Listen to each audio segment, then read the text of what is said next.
Πιο γκρίζες. Μα πάντα δεν λένε ότι πάντα η μειοψηφία είναι αυτή που δυναμώνει τη χαρά της πλειοψηφίας. Αχ, μ' άρεσε αυτό ρε Μάνο. Και θα σου πω και άλλη ατάκα. Δικός είναι αυτό ή αλλού και το έχεις δανειστεί κι εσύ? Αυτό δεν ξέρω που το άκουσα. Θα σου πω όμως άλλη ατάκα που είναι by κύριος Δημήτρης Αβραμόπουλος, Ναι. που μου την είπε πολύ σοβαρά στο προεδρικό μέγαρο που μας πήγαν όλους μαζί. Μου είπε, άκουσε παιδί μου κάτι να σου πω να το έχεις υπόψη σου. Ο φθόνος είναι το λείπασμα της επιτυχίας. Αχ, και αυτό μου άρεσε ρε παιδιά. Ένα χειροκρότημα στον κύριο Αβραμόπουλο.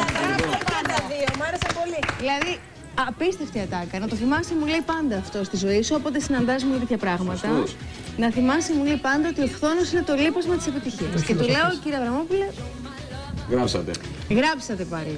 Ήταν καταπληκτική ατάκα. Τώρα σοβαρά. Το πιστεύατε την πρωτιά, την πιστεύατε την πρωτιά? Νομίζω ότι πάρα πολύ μέσα μας όλοι την πιστεύαμε. Απλά δεν τολμούσαμε να το εκφράσουμε και να το εκδηλώσουμε. Γιατί λέγαμε τώρα, ξέρεις, και ο Χρήστος που βασικά μας κρατούσε. Ναι, έτσι. Μην ακούσω κανέναν να πει κάτι. Μας κρατούσε λίγο προσγειωμένους ο Χρήστος. Κάπου το πιστεύω. Μετά πήγαμε στο Κίεβο. Πρέπει να σας πω το εξής παραλυπόμενο. Οι Ουκρανοί ήταν πολύ με το τραγούδι μας. Αφού πήραμε 0. Δηλαδή, στην πρόβα της. Πάλι πέρσι νομίζω είχαμε δώσει το 12 στην Ουκρανία. Κοίταξε, είχαμε δώσει το δεκάρι στη Ρουσλάνα, το θυμάμαι, έχει πολύ δίκιο η Ελένη, παιδιά. Ναι, παιδιά. Ναι, και φέτος δεν Το 12, παιδιά, αφού το λέγαμε. Σε όλους μας άρεσε το κομμάτι. Δεν είναι ότι δεν μας άρεσε.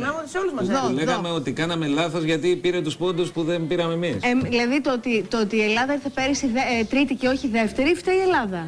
Δηλαδή με το δεκάρι που δώσαμε στην Ουκρανία, κατεβάσαμε το σάκι τρίτο που θα ήταν δεύτερος. Γιατί Ναταλία μου είμαστε τίμοι άνθρωποι, μας άρεσε το κομμάτι. Μας άρεσε το κομμάτι, βεβαίως. Λοιπόν, οι Ουκρανοί φέτος δεν γουστάρανε το number one, δεν τους άρεσε και στην πρόβα φάνηκε που ήμασταν μέσα στο στάδιο δηλαδή. Τι έκαναν? Τίποτα αυτό. Άντε. Κοίταγαν αλλού, πίνανε καφέ. Όχι, ήταν έτσι. Έβλεπα ήταν και κόσμος από άλλες χώρες, χειροκροτούσαν, λέγανε μπράβο. Οι Ουκρανοί δεν τους αρέσαμε καθόλου. Είδαν την Παπαρίζου στη σκηνή και μείναν έτσι. Αδιάφοροι. Πιστεύεις ότι ήταν πραγματικό αυτό ή το είχαν σχεδιάσει ότι αυτό το ελληνικό τραγούδι δεν το στηρίζουμε? Τώρα δεν ξέρω, λες να φοβηθήκαν επειδή μας λέγανε όλοι φαβορί και να είπαν να μην το στηρίξουμε πιθανόν. Αλλά γιατί ρε παιδιά, συγγνώμη, ήταν μέσα στα φαβορί η Ουκρανία φέτος, γιατί δεν το κατάλαβα. Όχι, δεν ήταν. Ήτανε προκληματικά. Τι πρόβλημα θα είχαν? Δεν ήταν. Άμα δεν ήταν. Να πω ότι ο άλλος που είναι φαβορί το κοιτάζει με μισό μάτι γιατί θα γίνει κόντρα. Το κομμάτι της Ουκρανίας στο φετινό δεν ήταν ίδιο με τον Going Through, το δικό μας το μαζί μου ασχολείσαι. Ίδιο. Ναι, είσαι. Αυτό. Είσαι εγώ. Λοιπόν, οπότε και είχαμε αρχίσει. Τι λέτε ρε παιδιά, πείτε μου και με τον Going Through. Μαζί μου ασχολείσαι πόσο. Είσαι. Α, το ξέρω. Αφού το ξέρεις, τότε τι μας τσικλάς να το πούμε. Αφού το ξέρεις. Ναι, συγγνώμη, διαφήμιση.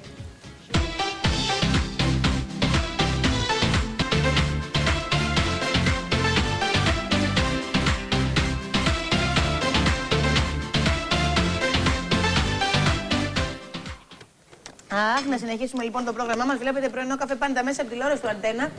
Θυμήστε μου που είχαμε μείνει πριν τις διαφημίσεις. Είχαμε μείνει που σας έλεγα για την Ουκρανία που δεν μας συμπαθούσε καθόλου. Ή τουλάχιστον δεν μας έδειχνε καμιά ιδιαίτερη προτίμηση. Γούστα είναι αυτά, βρε αγάπη μου, δεν είναι τώρα. Ποιοι μας γούστεραν τρελά, Ναταλία, πες μου τώρα. Οι Ολλανδοί μας γούστεραν τρελά. Καταρχήν θα σου πω το εξής. Η Ολλανδία αποκλείστηκε από τους ημιτελικούς, όπως θυμάστε. Και εμένα μου άρεσε η Ολλανδέζα με το τραγούδι της. Πολύ ωραίο κομμάτι. Η Γκλένις και γλυκό κορίτσι πολύ. Αποκλείστηκε λοιπόν η Ολλανδία και την επόμενη μέρα στο πρωινό στο ξενοδοχείο σκάει μύτη η Γκλένις, αποκλεισμένη, αλλά με χαμόγελο γλυκό και φορώντας t-shirt που έλεγε Go Elena, Go Greece. Έλα ρε. Και δίνει συνέντευξη στη χώρα της και λέει: εμείς δεν τα καταφέραμε. Θέλω οι Ολλανδοί να στηρίξετε όλη την Έλενα Παρίζου και την Ελλάδα. Παιδιά, να και εγώ το ίδιο. Δεν το πιστεύω. Και έξω και το δεκάρι που πήραμε από την Ολλανδία, ακαριέα μετά. Και πρέπει να σου πω επίσης ότι το αεροπλάνο που έφυγε της KLM από το Κίεβο την Κυριακή, γιατί εμείς φύγαμε όπως ξέρετε με έκτακτη πτήση της Aegean Δευτέρα. Μπράβο. Το αεροπλάνο της KLM, παιδιά, έγραφε Έλενα number one. Άντε μου, σου δίνω το λόγο μου. Είχαν βάλει ειδικό αεροπλάνο και ξέραμε πως θα μεταφέρουν τη δικιά μας αποστολή, η οποία τελικά έφυγε μια μέρα μετά. Αλλά η KLM δεν το ήξερε και σου λέει θα πάρουμε τους Έλληνες και το είχαν κάνει για μας. Και πες μου, Ναταλία, τώρα, εσύ όλα αυτά τα έζησες, ήσουν μέσα στο παιχνίδι, διότι η στίχη ήταν δική σου. Αλλά αν ένιωσες εσύ έτσι, με τους στίχους, η Έλενα η Παπαρίζου, που ήταν αυτή που βγήκε μπροστά πάνω στη σκηνή, που τραγούδισε, που έκανε όλη αυτή την επικοινωνιακή κατάσταση όλο αυτό το διάστημα. Νομίζω ότι ήταν μοιρασμένο. Καταρχήν, θα σου πω κάτι. Καταρχήν, να σου πω ο Χρήστος Δάντης, ο οποίος έχει γράψει και στίχους στο κομμάτι, κάποιοι στίχοι είναι του Χρήστου. Η περίφημη φράση You're my lover undercover είναι του Χρήστου Δάντη, δεν είναι δική μου. Και πρέπει να το λέμε αυτό, γιατί εμένα μου αρέσει να είμαι δώστε μου ένα κινητό. Θα έχει ξυπνήσει, τι ώρα είναι. Θύμισέ μου νούμερο. Την αγαπημένη του, φαντάζομαι. Ναι. Όχι, δεν ξέρω, γιατί ήταν ωραία πρόταση αυτή. Πολύ ωραία. You're my lover undercover. Τους αφήσαμε τους ξένους, κάνανε You're my lover undercover, ξέρεις. Λοιπόν, και ενορχήστρωση επίσης του Χρήστου. Για μένα το κομμάτι δηλαδή το είναι τόσο ξεσηκωτικό. Και η λύρα εκεί που μπήκε. Ή αυτό το ευρηματικό που έβαλε η ποντιακή και κριτική λύρα. Δηλαδή μια R&B σούστα. Δεν θα μπορούσαν να σκεφτούν πολλοί συνθέτες να κάνουν. Ο Δάντης είναι τεράστιο ταλέντο και πάμε να το καταλάβουμε σε αυτή τη χώρα και να σταματήσουμε να φθονούμε τα μεγάλα ταλέντα και να τους δείχνουμε αγάπη και όχι ζήλια και τρικλοποδιά. Εντάξει, πάει αυτό στην άκρη. Να σου πω τώρα, λοιπόν, και πήγε στο Δάντη και θα ξαναγυρίσω στην Έλενα. Επειδή τον ξέρεις και εσύ πάρα πολλά χρόνια, όπως τον ξέρω και εγώ. Και τον θαυμάζω πολύ. Και θυμάμαι πόσο μεγάλη θαυμάστρια ήσουν και εσύ, όπως ήμουν και εγώ, με το πρώτο δίσκο, τα αθλητικά αποτυπώματα. Ναι. Απόψε. Μεγάλο τραγούδι. Και είχε πολλά κομμάτια, εν πάση περιπτώσει, μέσα στο δίσκο, και αυτό είχε κάνει και μεγάλη επιτυχία. Και νομίζω για εκείνη την εποχή ήταν ο πρώτος που είχε βγει πιτσιρικάς, έτσι μοντέρνος και. Που ουρλιάζαν τα κοριτσάκια. Ήταν ο πρώτος ρουβάς, ας πούμε, ο Δάντης. Έτσι. Ναι. Ήταν ο προ-ρουβά εποχής. Ναι. Βλέπεις αλλαγές στο Χρήστο? Έχει οριμάσει, έχει μεγαλώσει, έχει το βλέμμα του αλλάξει, αλλά αλλαγές στην πλάκα και στο χιούμορ και στο μυαλό του όχι. Πιστεύω ότι είναι το αγόρι που γνώρισα, αλλά σε μια εξελιγμένη μορφή, ξέρεις, πιο όριμο πια άντρα. Το όριμο δεν το λέω με την έννοια ότι το παιδί είναι μεγάλο σε ηλικία, αλλά ότι εντάξει, έχει αντρέψει. Όριμη σκέψη, ναι. Λοιπόν, για να επανέλθουμε τώρα στην Έλενα Παπαρίζου. Και λέω λοιπόν, όλοι το νιώσατε και εμείς τώρα που μας το περιγράφεις, μας μπαίνει σε λεπτομέρειες που δεν ξέραμε, ξανά ανατριχιάζουμε. Και ρωτάω τώρα εγώ, εκείνη που ήταν μπροστά από όλο αυτό, γιατί θέλω να σου πω και άλλες λεπτομέρειες που δεν τις ξέρετε. Να τα φέρω λίγο backstage, παρασκήνια που μπορεί να μην τα. Που δεν τα μάθατε, γιατί δεν ήταν κανένα στο green room που ήμασταν εμείς, ας πούμε, την ώρα που ξεκίνησαν τα αποτελέσματα, ειδικά. Που μας είχε λούσει ο κρύος ο υδρότας, όλους μαζί. Πες μου, τι νιώθατε? Λοιπόν, λέγατε είναι δυνατόν να είμαστε τόσο εκτός, δεν το πιστεύω. Κοιταζόμασταν, ξέρεις. Η Έλενα ήταν. Γυρνάει κάποια στιγμή, μας κοιτάει με το ξύδι και μας λέει χάλια, δεν ξέρω τι να πω. Λέει χάλια, τόσο χάλια. Και ο Χρήστος είχε σκύψει και μου λέγε. Να σκεφτούμε τι δουλειές μπορούμε να κάνουμε αν δεν φύγουμε ποτέ από το Κίεβο, γιατί εγώ πίσω δεν γυρίζω. Και είχαμε κάτσει με τον Δάντη και λέγαμε τι μπορώ να κάνω εγώ, τι μπορεί να κάνω, να μείνουμε ένα χρόνο Κίεβο και να γυρίσουμε. Το έχετε ξεχάσει λίγο εσείς στην Ελλάδα. Μην μας πάρετε με τις ντομάτες με το που θα κατέβουμε από το αεροπλάνο. Και οδικός, όχι με το αεροπλάνο. Και οδικός και αργά. Το 2007 να γυρνούσαμε, λέγαμε, ξέρεις. Πες μου λίγο, λέγατε ας πούμε από ποια θέση και πάνω είσαστε αξιοπρεπείς και μπορείτε να επιστρέψετε? Από το 5 και πάνω. Από το 5 και πάνω. Ναι, κάποια στιγμή είχαμε περάσει στην άλλη μεριά του πίνακα, ήμασταν 13η. Ναι. Θέλω να το θυμίσω αυτό. Εκεί πια που το είδαμε αυτό, κάναμε όλοι. Και ξαφνικά, παιδιά, από το Βέλγιο και μετά αρχίζει το 12 points και 12 points και 12 points και 12 και αρχίζουμε και ανεβαίνουμε. Και κάποια στιγμή, γύρω στις 5-6 χώρες πριν το τέλος, γυρίζει ο Γιώργος ο Χουλιάρας στη ΣΕΡΤ και λέει κερδίσαμε. Ναι, γιατί δεν έβγαιναν και εμείς στο μεταξύ δεν μπορούσαμε, είχαμε τόσο πολύ μπερδευτεί που λέγαμε να το φάω τον ήχη, να μην το φάω, να περιμένω, να ουρλιάξω, να μην ουρλιάξω. Το έφαγες τον ήχη? Καλέ, έφυγα με έφυγα από την Ελλάδα, μου είχε κάνει η Λίντα ένα μανικιούρ του ονείρου και γύρισα με τον ήχη στον αγκώνα σχεδόν. Κομμάτια. Και κάποια στιγμή, γύρω στα 3 χώρες πριν το τέλος, ορμάει στο green room ο floor manager με το χιλόφωνο της Έλενας για να την καλωδιώσει να είναι έτοιμη να βγει να πει πάλι το τραγούδι. Που σημαίνει ότι είχαν καταλάβει όλοι ότι είχε κρυθεί. Και της λέει: Έλενα, come with me now. Και τρέχει τη βουτά και καταλάβαμε πια ότι έχει τελειώσει. Και σηκωθήκαμε έτσι μουδιασμένοι. Τρέχαν τα μάτια μας με τον Χρήστο. Τρέχανε, δηλαδή κοιταζόμαστε και ήμασταν δακρυσμένοι. Την αρπάξαν την Έλενα, μας κοιτούσε, μας φώναζε, τα καταφέραμε κτλ. Την τραβάγαν οι floor manager και τη βγάλανε στη σκηνή. Εντάξει, πια ήταν από ένα σημείο και μετά. Είναι αυτό που λέμε σε μια θολούρα, τα θυμάμαι όλα. Για πότε μας βουτήξαν, μας δεν μας ξέρανε οι Ουκρανοί security και δεν μας αφήναν να περάσουμε πουθενά. Αυτό ήταν άλλη πίκρα που τραβήξαμε με το Δάντη. Βγάζουν την Έλενα, την ξέρουν, έτσι είναι η νικήτρια. Πάμε και εμείς θα περάσουμε. No, go, go. Λέμε, μα είμαστε εμείς που το γράψαμε. Στο παρεάκι. No, go, go, ξέρεις. Ήτανε μαγική βραδιά. Μαγική βραδιά. Γι' αυτό και καθυστερήσατε λίγο αργότερα στη συνέντευξη τύπου, έτσι δεν είναι? Που είχαν καθίσει όλοι και εσείς αργήσατε. Δεν μας αφήναν, παιδί μου, security να περάσουμε πουθενά. Βρε καλή μας, βρε χρυσή μας, όχι. Να τους δείχνουμε τις κάρτες. We wrote the song. Go, go, go, go. Ναι, go, go. Lyricist να λέω εγώ. Go, go, μου λέει. Ξέρεις. Καλά, και το μετά ήταν ωραίο. Πήγανε στο Μέγαρο Μαξίμου, δηλαδή είδατε πράγματα που δεν θα τα βλέπατε. Οι Ουκρανοί διπλωμάτες, έτσι. Μέχρι το διαγωνισμό δεν θέλανε καθόλου τραγούδι και αμέσως μετά με το που κέρδισε η Έλενα. Την επόμενη μέρα. Και στο Δημαρχείο και της δώσαν και το χρυσό κλειδί της πόλης. Ναι. Και ναι, τεράστιο. Και στο Μέγαρο ήταν Μαξίμου πολύ ωραία, πάρα πολύ ωραία. Μας ταΐσαν εκεί κάτι σούσι, κάτι αυτά. Α, αυτό έχεις να θυμάσαι. Μεγάλη σούσι στην Ουκρανία. Όχι, στο Μέγαρο λέμε εδώ, στο Προεδρικό. Πάντως η Ρουσλάνα είδα που το κράταγε, δυσκολεύτηκε λίγο. Δεν το άφηνε, είναι πάνω στη σκηνή και το κρατάει η Ρουσλάνα και πάει η Έλληνα για να το πάρει που μόλις. Και το τραβάει. Πρέπει να σας πω ότι στην Ουκρανία, συγγνώμη κιόλας που η Ρουσλάνα είναι το εθνικό σύμβολο της χώρας.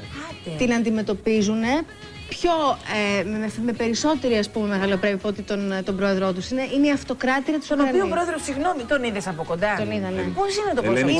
Είναι ταλαιπωρημένο το δέρμα του ακόμα από την. Είχε πάθει μια. Το ρίξανε, λέει. Λένε ότι προσπάθησαν να τον δολοφονήσουν. Του ρίξαν κάποια τοξικά τέλος πάντων στα. Τοξική δηλητηρίαση. Πάντως αυτό ήθελα να πω ότι για μένα η σκηνή που μου έμεινε μέσα από όλη αυτή την ιστορία. Και νομίζω ότι ήταν η απάντηση σε όλη αυτή τα κακοπροαίρετα που ακούστηκαν μετά. Ήταν το χειροφύλημα του Προέδρου της Ουκρανίας στην Έλληνα. Ναι, ήταν πολύ. Ήταν εκπληκτικό. Όντως. Ήταν εκπληκτικό. Όντως. Λοιπόν, και μια και κάναμε αναφορά για την Έλενα, να δούμε την Έλενα Παπαρίζου από την εμφάνισή της την προηγούμενη εβδομάδα στα βραβεία MAD. Δεν ήσουν εκεί. Να τη δεις όμως, ήταν πάρα πολύ καλή. Ναι.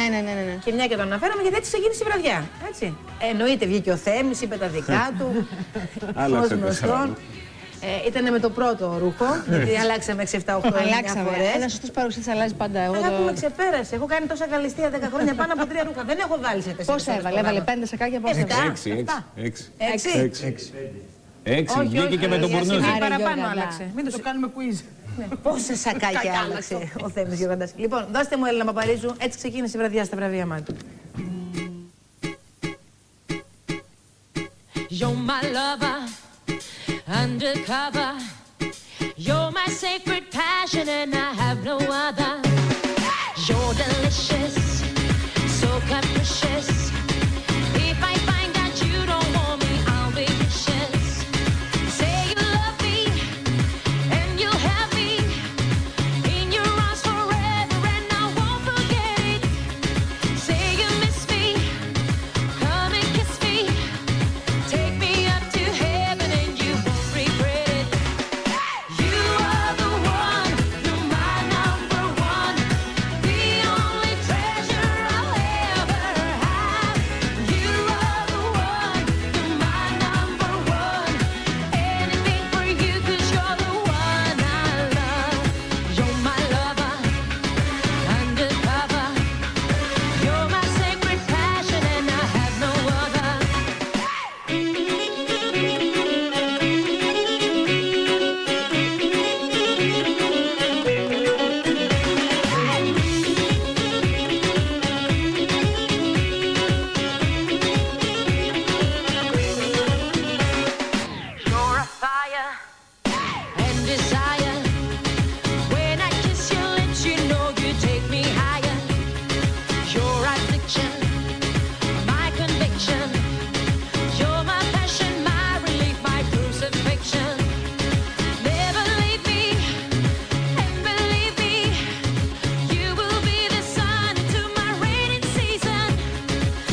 κάνεις μισό δευτερόλεπτο. Να εξηγήσω γιατί δεν ήμουν στα βραβεία του ΜΑΤ. Γιατί με έχουν ρωτήσει πάρα πολύ. Και μου λένε έγινε. Πότε πρόλαβαν, πού σε είδανε? Επειδή δεν με είδανε, γι' αυτό με ρωτήσανε που ήσουν κτλ. Λοιπόν, συνέπεσε αυτά τις δουλειές που συμπίπτουν κάποια στιγμή κάποια πράγματα. Και το ίδιο βράδυ είχαμε ένα γύρισμα για ένα τηλεοπτικό αφιέρωμα στον πατέρα μου για την κρατική τηλεόραση που δεν άλλαζε με καμία κυβέρνηση. Και έπρεπε να διαλέξω ή να πάω στα βραβεία του ΜΑΤ ή να είμαι στο τηλεοπτικό αφιέρωμα. Δεν συζητάμε. Ήταν 10 με 12 και το γύρισμα το δικό μας και δεν γινόταν με τίποτα. Και έτσι έπρεπε. Δυστυχώς έχασα φέτος τη βραδιά αυτή των φίλων μου και του Θέμη και του Αντρέτου. Αλλά φαντάζομαι ότι θα πήγε πάρα πολύ καλά. Το είδα δηλαδή ότι πήγε πάρα πολύ καλά, ότι έγινε χαμός. Μάλιστα. Τι ήθελα τώρα, έχω κάτι άλλο που θέλω να σε ρωτήσω. Τι ήθελα να σε ρωτήσω, να δεις, τι ήθελα να σε ρωτήσω. Για την Ουκρανία, για το στίχο, για την Έλενα, για το. Κάτι. Ήθελα να σε ρωτήσω. Μπλόκαρα. Και μου συμβαίνει για πρώτη φορά, όπως πολύ καλά γνωρίζετε εσείς που με βλέπετε χρόνια, έτσι. Αν μου επιτρέπετε να πω, θεωρώ ότι μετά από πάρα πολύ καιρό θα συνειδητοποιήσουμε τι ακριβώς έγινε εκείνη τη βραδιά. Όπως και με το Euro τελικά. Νομίζω ότι κάναμε κάτι πάρα πολύ σημαντικό, το οποίο δεν ξέρω αν στα επόμενα χρόνια θα ξαναγίνει. Δεν είναι εύκολο να πάρεις την πρωτιά. Εάν σου προτείνουν να ξαναγράψεις για την επόμενη Eurovision που θα γίνει στην Αθήνα, θα το κάνεις? Να σε διευκολύνω. Εγώ, αν ήμουν στη θέση σου, παιδιά, με εντιμότητα θα πω πως δεν θα το έκανα. Ναι. Όταν έχεις βγάλει πρωτιά τώρα και ακόμα ο κόσμος το θυμάται και είναι πάνω που πάει να ξαναγίνει. Αυτό μωρέ δεν λένε και δεν λέει ο λαός μας κάθε θαύμα 3 ημέρες και το μεγάλο 4. Δηλαδή τόσο κοντά ίσως όχι. Ίσως μετά από κάποια χρόνια ναι. Από την άλλη, βέβαια, άμα σου γίνει ανάθεση από την κρατική τηλεόραση, πώς μπορείς να πεις όχι, τι δεν θέλω. Καλά, στο χέρι σου είναι. Εντάξει, νομίζω πως δεν θα το κάνουν και η ίδια η ΕΡΤ. Πιστεύω ότι δηλαδή θα δοκιμάσουν του χρόνου άλλη ομάδα δημιουργών. Αναρωτιέμαι ποιος τραγουδιστής θα πάει. Θα πήγαινε. Τώρα είναι που δύσκολα. Δηλαδή, εγώ σκέφτομαι ότι και φέτος δύσκολα κανείς θα αποφάσισε μετά από την τρίτη θέση του Σάκη, που ήταν επίσης μια πολύ καλή επιλογή. Θα έλεγα η καλύτερη που θα μπορούσαμε να σκεφτούμε πέρσι από αυτούς που θέλανε να πάνε τουλάχιστον, έτσι. Δηλαδή ο Σάκης ήταν καταπληκτικός, δεν το συζητάω. Εγώ περίμενα και παραπάνω θέση για το Σάκη. Λοιπόν, μετά το Σάκη πάλι τα πράγματα βλέπεις όλοι είπανε, αφού εδώ πήγαμε μέχρι εδώ, πού να πάμε τώρα. Τώρα με την Έλενα στην πρώτη θέση. Βέβαια είναι στην Ελλάδα και είναι αυτό. Είναι στην Ελλάδα αφενός, δηλαδή θα έχει πάρα πολύ τον κόσμο με το μέρος του που καλλιτέχνης εκπροσωπήσει την Ελλάδα. Τίποτα και σε κάθε χώρα που γίνεται μετά δεν έχω δει επειδή ο κόσμος. Και μην ξεχνάς ότι η Ιρλανδία είχε κερδίσει τη Eurovision 2 χρονιές συνεχόμενες. Και το Ισραήλ επίσης. Το πήρανε για αυτή 2 φορές. Και το Ισραήλ. Συνεχόμενες, κολλητά. Εμείς στα 50 το πήραμε. Και εμείς στα 50 χρονιές συνεχόμενες. Κατάλαβα. Να ρωτήσω κάτι. Που το έζησες από μέσα όλο αυτό το σκηνικό. Πέραν της Έλενας, της δημιουργικής ομάδας, της ΕΡΤ κτλ. Έπαιξε ρόλο το γεγονός ότι φαινόταν από την αρχή ότι υπήρχε μια οργανωτική δομή, δηλαδή ταξίδια στο εξωτερικό πάρα πολλά, δημόσιες σχέσεις, η κρατική αρρωγή, το Υπουργείο Τουρισμού, ο κ. Αβραμόπουλος. Πήγαμε πάρα πολύ οργανωμένα φέτος. Το Υπουργείο Τουρισμού, εγώ πιστεύω ότι φέτος μας βοήθησε πάρα πολύ. Πάρα πολύ και η ΕΡΤ έβαλε τις μηχανές να δουλεύουν στο full για πρώτη χρονιά ίσως τόσο πολύ. Το γεγονός ότι η Έλληνα επισκέφτηκε 16 χώρες. Άκου να δεις. 16 χώρες πριν την Eurovision. Όμως νομίζω ότι είχε. 6. Μόνο.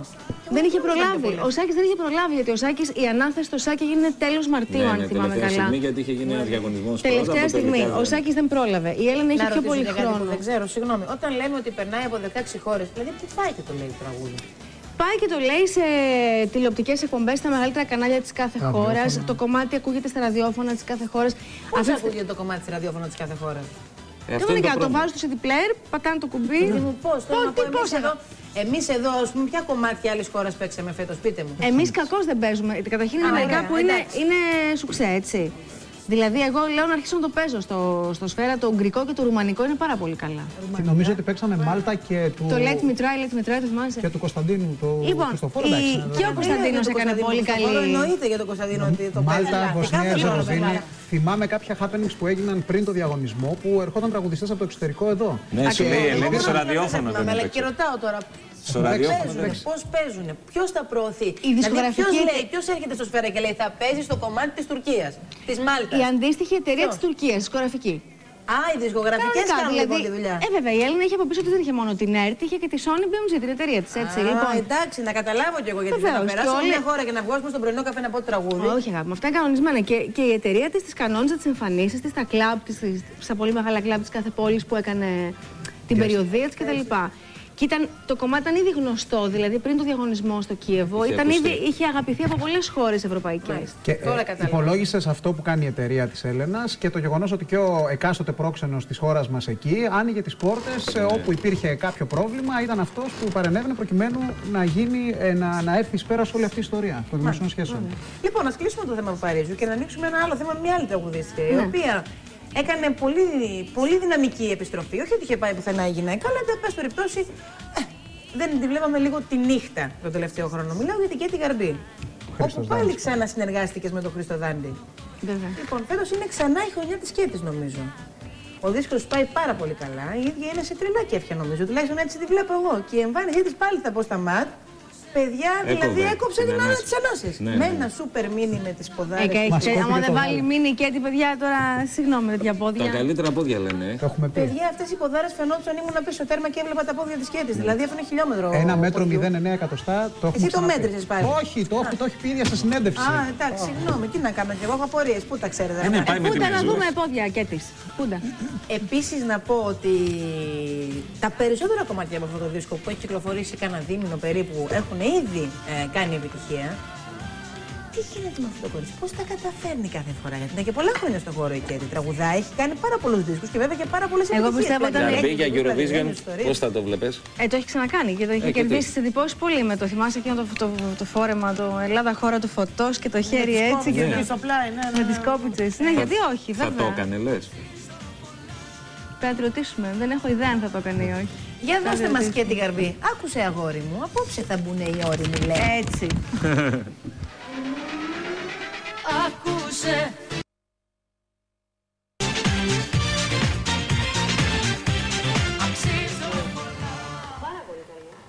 Παιδιά σας λέω. Σούπερ σεξι, σούπερ όμορφη, πάρα πολύ καλή. Μπράβο το Κετάκι, πολύ χαίρομαι. Ήμασταν κάτω και βλέπαμε και είχαμε μείνει άπαντες. Καταπληκτική. Πάρα. Είναι σε πολύ καλή διάθεση. Οι δίδυμοι γενικώς φαίνεται έχουν τα πάνω τους πάρει. Και έφυγε και Λίτσα. Πού είναι να μας? Στο ζυγό έχουν έτσι πολύ τονωθεί. Η Κέτι είναι δίδυμος, δεν είναι? Δίδυμος, ναι. Δίδυμος. Μπράβο, ναι, το θυμάμαι. Τώρα με συγχωρείς. Πες μου, σε παρακαλώ. Εσύ αν ήσουν ο σύντροφός σου και την έβλεπες έτσι σεξι, ρε παιδί μου, που άντρες, γυναίκες την κοιτάζανε να καρφωθήκανε πάνω της. Δεν θα μας το τονώσουν λίγο? Κοίτα, η αλήθεια είναι ότι εγώ και επειδή ποτέ δεν είχαμε ωραίο άντρα. Δεν άκουσα πως είπατε, ορίστε. Ναι, πήγα να πω ότι δεν ξέρω πώς είναι να τάξεις με κάποιον πολύ όμορφο και να... Ναι, για συνέχισε λίγο. Δεν μου έχει τύχει ποτέ, θυμίστε μου. Ποτέ. Θυμίστε μου. Όλο με κάτι χάλια. Κάθε εβδομάδα άλλον έχεις. Αυτό είναι, συγγνώμη όμως, πάρτε με ένα τηλέφωνο, ρωτήστε με. Γράφετε άλλα ντάλα της Παρασκευής στο γάλα. Άλλα ντάλα, είστε πάντα 10 μέρες πίσω. Τι πράγμα είναι αυτό? Τι πράγμα είναι? Αποκαλύψεις. Γιατί τους μπερδεύεις τώρα τους τηλεθεατές και μπερδεύεις και τους δημοσιογράφους? Ας απαντήσουμε λοιπόν στην ερώτηση παρουσιάστηκε και ας αφήσουμε τα περιοδικά. Αν θα αναστατωνόμουν αν είχα έναν σύντροφο. Τι ήταν η ερώτηση? Που να βγαίνει σεξι έτσι και να τον βλέπει ο κόσμος. Πώς θα συμπεριφερόσουν? Δηλαδή, εμένα δεν με ενδιαφέρει το μήνυμα. Μπορεί να είσαι σεξι και με το μακρύ το ρούχο. Μαζί σου συμφωνώ εγώ. Με ένα βλέμμα, με ένα οτιδήποτε, ρε παιδί μου. Η γυναίκα είναι σεξι, πώς να το κάνουμε? Δεν έχει σημασία το τι φοράει, αν είναι κοντό, μακρύ, στενό, ό,τι και να είναι. Εσύ λοιπόν, λέω, αν ο σύντροφός σου έκανε μια τέτοια δουλειά, ήταν ηθοποιός, ήταν τραγουδιστής, μοντέλο, οτιδήποτε, ναι. Δεν έχει σημασία. Ακούς τον εαυτό σου ή μου κάνεις πλάκα? Ακούω εγώ. Ακούς τι λες? Δεν σου ξεφεύγουν, ναι. Αν λοιπόν ο σύντροφός μου ήταν ηθοποιός, τραγουδιστής, μοντέλο, ναι. Εσύ δεν θα αισθανόσουν έτσι λίγο? Δεν θα τα έπαιρνες ποτέ? Όχι. Δεν έχεις κάνει τέτοια στιγμή ποτέ? Ποτέ. Διότι όταν. Βγάλω μια τηλεφωνική γραμμή τώρα και σε Για βγάλε. Σε προκαλώ, για βγάλε. Αχ, μη με προκαλείς. Σε προκαλώ. Αν υπάρχει κάποιος που μπορεί να με διαψεύσει ότι σκηνές τέτοιου τύπου δεν κάνω ποτέ. Τέτοιου τύπου, αλλά θα κάνεις κάτι παρεμφερές. Τι είναι το παρεμφερές? Τύπου έρχεται σπίτι και δεν του μιλάμε. Δεν του μιλάμε επειδή γεννήθηκε ωραίος και η δουλειά του είναι να αρέσει. Γι' αυτό δεν του μιλάμε. Δηλαδή αυτό θα ήταν μόνο ηλίθεια. Δεν του μιλάμε γιατί τον είδαμε κάπως και να τον κοιτάνε κάπως και τα έχουμε πάρει. Δηλαδή εσύ δεν τσακώνεις ποτέ γιατί όλα τα ζευγάρια για αυτά τσακώνονται. Μπορώ να τσακωθώ παιδιά για άλλους λόγους. Για πες μας έναν λόγο που θα μπορούσε να τσακωθείς. Έτσι για να δούμε να καταλήξουμε κάτι. Η Ναταλία ας πούμε τσακώνεται και δεν θέλει κανένα να τρώει τα φαγητά της που δεν φτιάχνει. Αλλά λέμε τώρα. Έχω κάποιες απορίες, μετά θα τις συζητήσουμε, διατροφολογικές είναι, γιατί έχω να πω κάτι να μιλήσω τώρα που το θυμήθηκα. Αν μου μιλήσεις άσχημα, μπορεί να τσακωθούμε και δίκιο να έχεις. Δηλαδή, αν μου το πεις το δίκιο, που θα έχεις δίκιο εσύ, αν μου το πεις με λάθος τρόπο και μου μιλήσεις απότομα, νευρικά ή με αγένεια. Αν το έχεις προκαλέσει εσύ αυτό. Δεν έχει σημασία. Εσύ οφείλεις να είσαι πολύ γλυκιά. Καλέ! Εσύ οφείλεις να είσαι πολύ γλυκιά. Πείτε μου, σας παρακαλώ, πού τη βρήκαμε. Δεν θέλει άντρα, θέλει σάκο του box. Γιατί το λες αυτό, Νάσο? Θέλω σάκο του box. Αυτό θέλει. Ένα πείραμα. Θέλω κάποιον που να είναι ψύχρεμος και να μου λέει: μωρό μου, τώρα παραλογίζεσαι, αλλά εγώ θα είμαι cool και θα σε αφήσω να περάσει την κρυσάρα σου. Γιατί, παιδιά. Το θέλουν όλες αυτό. Τρυφερότητα και αγάπη θέλουμε. Παρά το γεγονός ότι την έχεις κάνει εσύ. Δηλαδή τον θέλεις τον άντρα. Αυτά είναι λεπτομέρειες. Τον θέλεις τον άντρα λίγο υπεράνω. Δεν θέλω να μου μιλάνε άσχημα. Τι λες ρε Δημήτρη τώρα. Θα σου κάνει κάτι. Μισό λεπτάκι. Να μην σου μιλάει καθόλου. Ας μην μου μιλάει καθόλου. Τι μούτρα. Αντέχεις αυτό. Όχι μούτρα. Δεν μπορώ μούτρα. Έτσι. Μα δεν μπορείς το ένα, δεν μπορείς το άλλο. Όχι, αν μου πει δεν σου μιλάω για 20 λεπτά μέχρι να καταλάβεις το λάθος και να ζητήσεις συγγνώμη εσύ και μου το πει γλυκά, μέσα είμαι. Αλλά όχι μούτρα 2 μέρες μούτρα δεν μιλάμε. Όχι, αν δεν σου το πει καθόλου και φύγει. Θα πάω εγώ, θα ζητήσω συγγνώμη σε μισή ώρα. Να το. Ορίστε, βρήκαμε τη λύση. Ρε γούτσου, δεν μπορώ. Και πάω και κάνω και χιλάκια και ματάκια και συγγνώμη και τέτοια. Όλα αυτά πρέπει να κάνω, θα κάνω. Πέφτουν οι άντρες με αυτά. Εγώ πιστεύω ότι πέφτουν άμα καταλάβουν ότι το εννοείς το συγγνώμη. Άμα τα κάνεις τα γούτσου τάχα μου και δίθεν, δεν θα Πρωί, μεσημέρι, βράδυ. Ναι, άμα τα κάνεις και ξέρεις. Αντίστοιχα να ρωτήσουμε αν έχεις πράξει ίδια από τον σύντροφο της κοινής ζηλοτυπίας, γιατί για παράδειγμα πήγε στο Fame Story και φόραγε ένα μίνι καυτό και... Μετά τις διαφημίσεις σου. Και σύντροφε, εάν ακούσεις και θες να τα διαψεύσεις, πάρε να μας πεις.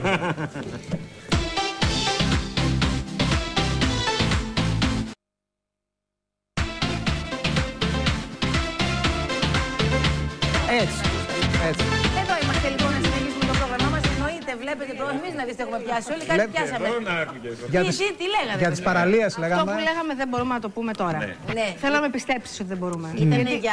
Είχε να κάνει με γνωστό παρουσιαστή. Όχι, είχε να κάνει με γνωστό τραγουδιστή. Όχι, παιδιά, γιατί το έχασα. Τα καλά τα κάνεις. Γιατί τραγουδιστές με ενδιαφέρουν και πολύ από τους παρουσιαστές. Αλλά θέλω να δεσμευτείτε και να μου πείτε. Τι έριξε, Σπάστα όλα! Σπάστα όλα! Σπάστα όλα! Τίποτε! Γιατί καπνίζετε, παιδιά, στα διαλύματα, δεν ξέρετε. Εμένα με είδατε κακό. Γιατί καπνίζετε? Γιατί το κρύβετε κάτω. Γιατί καπνίζετε? Γιατί καπνίζετε? Γιατί εμείς που δεν καπνίζουμε πρέπει να καπνίζουμε μαζί σας. Δεν καπνίζεις εσύ? Όχι βέβαια. Μπράβο, το κόψες? Τώρα.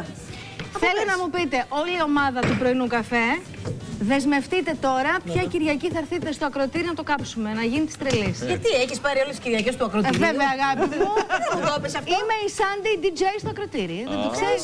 Η Sunday DJ. Και γιατί σε λένε Σάντι από Ναταλία? Sunday. Καλό ήταν αυτό. Ρίξε με πάνω. Πάνω του έτσι. Είναι η Σάντι από την Βόρεια Ελλάδα, ξέρεις. Sunday. Γιατί σε λένε Sunday? Πολύ καλό αυτό. Δεν πάμε καλά. Φίλοι μου, Αυτή την μόνο εμείς που Κυριακή. ξέρουμε πόσο έξυπνοι είσαι, δεν μασάμε με αυτά. Ποιες τραγουδιστή έχεις την Κυριακή αυτή? Την Κυριακή αυτή όχι. Γιατί? Πήγε ο Τσαλίκης, πήγε η Μαριάντα Η νομίζω. Μαριάντα, είχαμε Σαρμπέλ και Ειρήνη Μερκούρ. Βέβαια τα καλύτερα έρχονται τις επόμενες Κυριακές. Έχουμε τα. Τι άλλο έρχεται? Καταρχήν έχουμε πολλούς τραγουδιστές που θα παίξουν, θα κάνουν και ρόλο DJ μαζί μου στην κονσόλα. Είναι πολύ ωραία. Ελάτε μια Κυριακή. Όλοι οι τραγουδιστές μπορούν να κάνουν το DJ. Όχι. Γιατί έχω να ψωνιώ να το κάνω κι εγώ λίγο. Όχι χαρά μου. Να σε έχω πολύ ώρα γιατί κουράζομαι. 10 λεπτά θέλεις? Ένα 20 λεπτάκια να βάλω τραγούδια που μου αρέσουν και να φύγω. Τέλεια.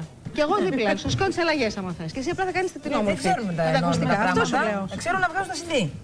Ελένη, Δηλαδή ξέρω ποιο CD μ' Αρκεί αρέσει. να μην το βγάζεις την ώρα που παίζει. Γιατί το έχω κάνει και αυτό εγώ. Πρέπει να σου πω μόνο Την ώρα που παίζει. η Σάντι ή ποια θα είσαι, Τούλα DJ. Τι θα Θα γίνει? είναι, θα το βρούμε. Θα βρούμε, μπρε αγάπη μου και εσύ τώρα. Ναι. Εντάξει. Η Tuesday. Κάθε Κυριακή μέχρι πότε θα το κάνεις αυτό? Θα το κάνω Όλο το καλοκαίρι. σχεδόν όλο το καλοκαίρι. Εκτός από... Δεν θα πας διακοπές? Αυτό σου λέω, εκτός από... Δεν γκρινιάζει κανείς? Εκτός... Μην με κοιτάς έτσι, δεν μασάω. Εκτός από με αυτά τα μάτια τα υπέροχα που τόσο έχουν μαγέψει, εγώ δεν θα μασίσω. Εντάξει, Λοιπόν, εκτός από 2-3 Κυριακές που μπορεί να τις χάσουμε λόγω διακοπών, τις υπόλοιπες θα είμαστε εκεί. Μέχρι το... Όταν λες θα είμαστε, ποιοι άλλοι θα είστε? Μιλάω για τον εαυτό μου στον πληθυντικό σαν Ναπολέοντα. Όπως ο Ναπολέον ο τρελός που έλεγε εμείς θα κατακτήσουμε Τι το... πληθυντικός ευγενίας. την ώρα που δουλεύεις εκεί είναι ο αγαπημένος από κάτω και σε παρακολουθεί. Όχι από κάτω. Πίσω από την κονσόλα. Πίσω από την κονσόλα. Νομίζω ότι θα το έλεγε ο κ. Αβραμόπουλος ότι η σιωπή είναι ο εχθρός του κουτσομπολιού. Καλό! Έτσι. Είναι το λίπασμα σήμερα, η Ναταλία, σημειώστε τα. Σημειώστε κάπου. Κατερίνα, δεν σε βλέπω να σημειώνεις. Θυμάμαι, ο φθόνος είναι το λίπασμα της ζήλιας. Το πρώτο που είχε πολύ πράγμα. Σε επιτυχία. Τώρα το πρώτο ήταν ολόκληρη παράγραφο. Πού να θυμάμαι. Αυτό. Για να πες το πρώτο που είπε σήμερα. Αυτό είπα, τον κύριο Βρεμόπουλο. Όχι, πριν να ρωτήσω και κάτι άλλο. Που το έχεις ακούσει από αλλού. Ναι, που σου λέω ποιος το έχει πει. Αυτό είναι δικό σου και που λες ότι η μειοψηφία δυναμώνει τη χαρά της πλειοψηφίας. Ορίστε, παιδιά. Αυτό. Το θυμάμαι. Η μειοψηφία δυναμώνει τη χαρά της πλειοψηφίας. Η μειοψηφία δυναμώνει. Αυτό τώρα μας δεν μας κολλακεύει, γιατί εμείς είμαστε στην πλειοψηφία εδώ ως εκπομπή. Σωστό και αυτό, Ελένη. Έτσι, κλέβω και τις κολυμπήστε. Κολυμπήστε. Είναι κάτι ανάλογο από αυτό που λένε οι εξαίρεση που βεβαιώνει τον κανόνα. Όχι, παιδιά, δεν πάμε καλά. Έτσι ακριβώς. Λοιπόν, και μια και μιλάμε για τραγουδιστές, πάμε και στον αγαπημένο μας, λατρεμένο μας. Όχι, γιατί θα πάω μετά. Θάνο Πετρέλη, ο οποίος έκανε. Ωραίο δίσκο καταρχήν, πολύ ωραίο δίσκο έκανε. Πες μου, ποια τραγούδια σε αρέσουν περισσότερο. Μ' αρέσει πάρα πολύ αυτό που λέει πια πώς ξεχνιέται κάποιοι σαν εμένα. Το 2. Σαν εμένα! Το 2. Ναι. Μ' αρέσει αυτό που ακούσαμε τώρα το. Τι είπα κι άλλο. Και το θυμίζεις κάτι από Ελλάδα είναι πολύ ωραίο. Το ωραία. Είσαι ωραία. Πολλά μου αρέσουν. Και μια μπαλάτα του 3, νομίζω ποιο είναι μια μπαλάτα ένα πολύ ωραίο. Γενικά του έκανε ο Φίβος πάλι δισκάρα. Έτσι, το έκανε πολύ καλή δουλειά. Εν πάση περιπτώσει, ο κύριος Τζιράκης, ο σκηνοθέτης του βίντεο κλιπ. Το βίντεο κλιπ λέγω θυμίζεις κάτι από Ελλάδα. Πραγματικά. Λέγω, έλεγω. Ποια παίζει καμιά γνωστή? Η Στερείας, παιδιά, η φετινή. Παίζει η Ευαγγελία Ραβανή. Τι όμορφο κορίτσι. Τι όμορφο κορίτσι. Να τη χαίρεται τη μανούλα της, πολύ όμορφο κορίτσι. Και εμείς να χαιρόμαστε το Θάνο μας. Έλα, γόρι μου, πάμε να σε ακούσουμε λίγο.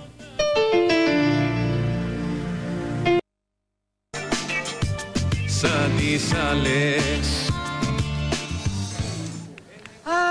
Ωραίος δίσκος. Ακούστε τον, αγοράστε τον. Έχει μέσα πολλά και καλά τραγούδια. Λοιπόν, τι είναι με άνθρωπο είναι. Να πιάσει λίγο η ωραία του Θάνου. Η ωραία του Θάνου. Η ωραία του Θάνου. Μάλιστα.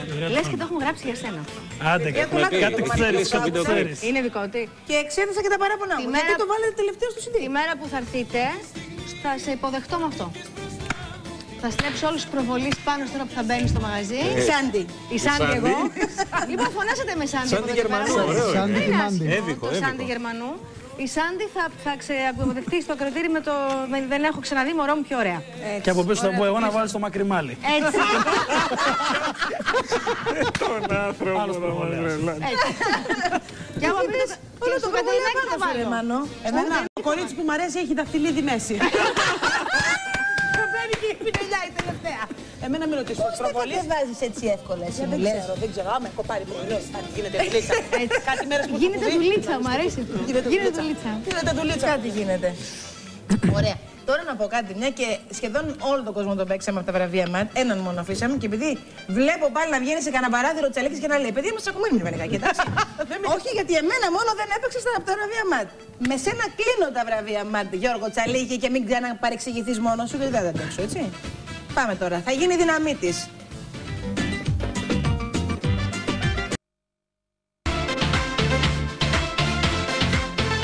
Και έχουμε τηλεφωνική παρέμβαση, παρακαλώ, και επειδή δεν έχω και πολύ χρόνο, να ακούσουμε παρακαλώ ποιος μας πήρε τηλέφωνο. Καλημέρα. Γεια σου, Ελένη μου. Έλα ρε Γιώργο, τι δεν κάναμε σωστό πάλι, πες. Εμείς κάτι να σου πω, αν ήμασταν ανήπαντροι, θα έλεγα ότι είμαστε ερωτευμένοι. Είμαστε ερωτευμένοι όμως και με παιδιά, άρα μάλλον κάτι δεν ξέρω, τσακωνόμαστε μόνοι μας εμείς. Επειδή γενικώς αυτές τις μέρες περνάει η οικογένεια της τώρα μια δύσκολη κατάσταση. Αλλά επειδή όταν σε κοιτάζω και πάντοτε σε κοιτάζω και τις περιόδους που δεν μιλάμε πάντοτε σε βλέπω και επειδή τυχαίνει και στο στούντιο είναι η καλύτερη μου φίλη, η Ναταλία Γερμανού. Γεια σου Τιχάκη. Γεια σου Τιχάκη. Πήρα τηλέφωνο έτσι να σου πω ότι ευτυχώς που μιλήσαμε στα βραβεία του ΜΑΤ πριν γίνει κάτι άσχημο και να πάρω λοιπόν να σου πω στον αέρα ότι σε αγαπώ πάρα πολύ, ότι είσαι φίλη μου και ότι είναι πάρα πολύ εύκολο τα πράγματα να έρθουν τούμπα σε αυτή τη ζωή. Οπότε ας κοιτάξουμε μπροστά αισιόδοξα, να είμαστε αγαπημένοι και να σε κλείσω με ένα γλυκό φιλί και να μην ξανατσακωθούμε ποτέ μόνοι μας. Ναι, γιατί εμείς ως κορκί το συνηθίζουμε αυτό. Ρίχνουμε ένα τσακωμό μόνοι μας και συνεχίζουμε με τα κανονικά. Γιώργο, στο Ρωμαίο επιστρέφεις αυτή την εβδομάδα? Στο Ρωμαίο θα είμαστε το βράδυ κανονικά, γιατί κάνουμε μια δουλειά που ο κόσμος περιμένει από εμάς να πάρει χαρά. Κάνεις και εσύ αυτή τη δουλειά και το ξέρεις. Φαντάζομαι ότι δεν είναι κάθε πρωινό το ίδιο, δεν είναι σε κάθε πρωί το ίδιο χαρούμενοι. Όμως ο κόσμος περιμένει από εμάς να πάρει ενέργεια. Εμείς να την πάρουμε πίσω από την ενέργεια και να την κάνουμε δύναμη. Και εγώ σου πετάω ένα δυναμίτη αγάπης και πρόσκλησης να δεις αυτή τη βδομάδα που για μένα θα είναι δύσκολη. Λίγο δύσκολη στο Ρωμένο, μου την κάνεις πιο εύκολη. Σε ευχαριστώ πάρα πολύ για την πρόσκληση αυτή. Να πούμε κουράγιο σε όλη την οικογένεια, και ιδιαίτερα στη Δώρα που περιμένει και το δεύτερο μωράκι σας. Ο οποίος είναι γιος. Είναι γιος τελικά? Ναι, είναι γιος τελικά, ναι.